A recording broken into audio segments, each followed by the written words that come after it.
Okay, so here I have these two tags, and this little box has pieces of ephemera and just little things that I, you know, was able to use from other projects.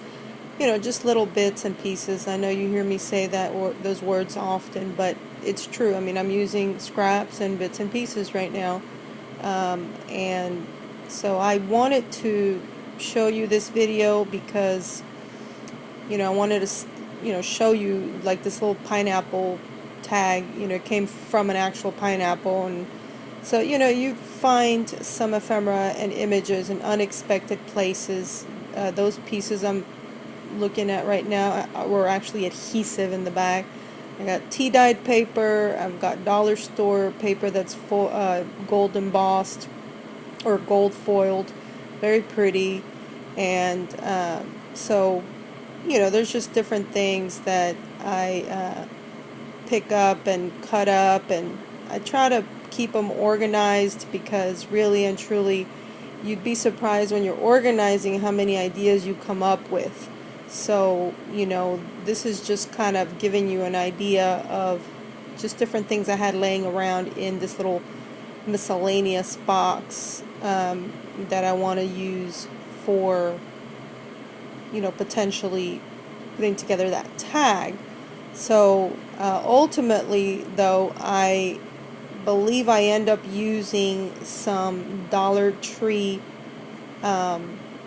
cards that come in a pack of 8, and what I did is fussy cut them and use those elements, those little pieces, to decorate my tag. So yeah, this is kind of a process video, but I wanted to speed it up because I tend to be a little wordy sometimes, and I just wanted to get to it for you and save you the extra discussion. So yeah, I'm showing you some buttons and fabric. There's just so much you could do with tags, but that is just such a pretty, those colors are just so pretty that it just looked like putting too many things were going to be, things like fabric and buttons were going to be too much, and you don't want to take away from the beauty of the napkins. I almost, I was thinking maybe I can use some of that vellum, but then it kind of covers that too much, so probably not going to use that. I really considered using the tissue because beside napkin, tissue is another really good option for covering up, paper that tags or what have you that you get in the mail, junk mail. So these are the cards from the Dollar Tree that I ended up fussy cutting, and I don't think that you'll see that in this video, but in the next video I will show it. See you there.